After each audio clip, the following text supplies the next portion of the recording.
Kamu apa dek? Kamu Kami kan nggak tahu Pak, itu dari Pucuk Pak. Kalau Pucuk kami tuh mana? dari Kota Sumber Bayang, Pak. Pucuk di mana maksudku?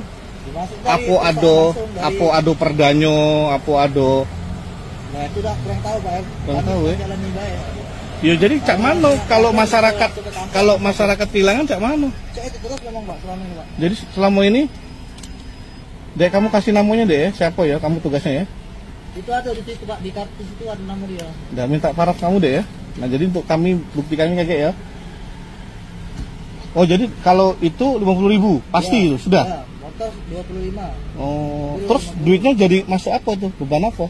Masuk di dana kantor. Untuk kantor ya. Entah ke pajak, entah mana tuh Pak.